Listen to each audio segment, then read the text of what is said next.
Hi, and welcome to the Smart String Teacher YouTube channel, the channel that's going to help you achieve more in less time. In this video, I'm going to show you a quick tip on how to get your students to turn in the right direction so you can see what they are doing.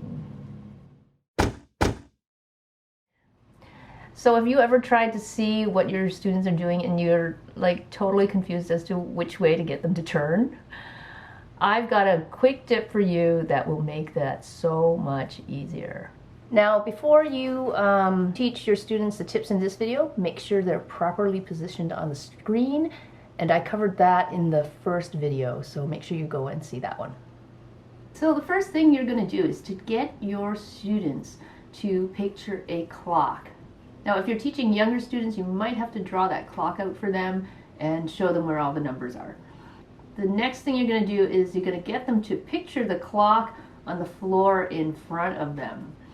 And when they're facing the camera, that's 12 o'clock. So cellos and basses, they're naturally at 12 o'clock already, and that's fine. But violins and violas, their instruments are pointing at 10 o'clock.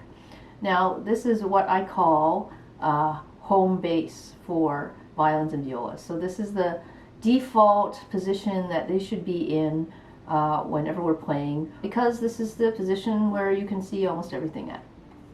So next, what you're going to do is get everyone to position their instruments at 12 o'clock. So again, basses and cellos, they're already at 12 o'clock. Violins and violas, they have to turn and point into the camera like this. So this is a great position to be able to see how much bow they're using and watching for bow division. And also you can see their fingers at a different angle here. So it comes in really handy. Next, get them to point their instruments at 9 o'clock. So then they would look like this. And here, of course, you'll see if they can, you'll see their bow arm more clearly, and you'll see whether they're bowing straight, and you can see their wrist more clearly as well. And for cellos and basses, again, you'll be able to see their bow arm more clearly, and you'll be able to see their thumb position and finger position. After that, you can get them to turn around and point their instrument at 3 o'clock. And of course, in this position, you'll be able to see the violins and violas fingering more clearly. You'll be able to see their thumb position. And for basses and cellos, you'll be able to see their left arm more clearly as well.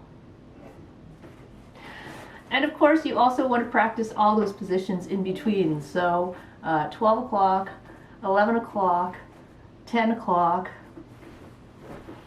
1 o'clock, and 2 o'clock.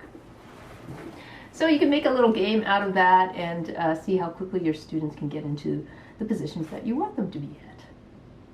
Now, if for some reason you have violins and violas who can't back up far enough and they're closer to the screen than they should be, according to the instructions from the other video, then when they go into 9 o'clock, you also want them to back up. And when they go into 3 o'clock, you want them to back up. Okay, so I hope those were easy instructions for you to use to get your students to position themselves at any angle you want so you can see they're playing more clearly. If this tip was helpful to you, make sure you let me know in the comments below, and like, share, and subscribe. And if you think your colleagues could use this tip, make sure you share this with them. Thanks for watching this video. We'll see you in the next one.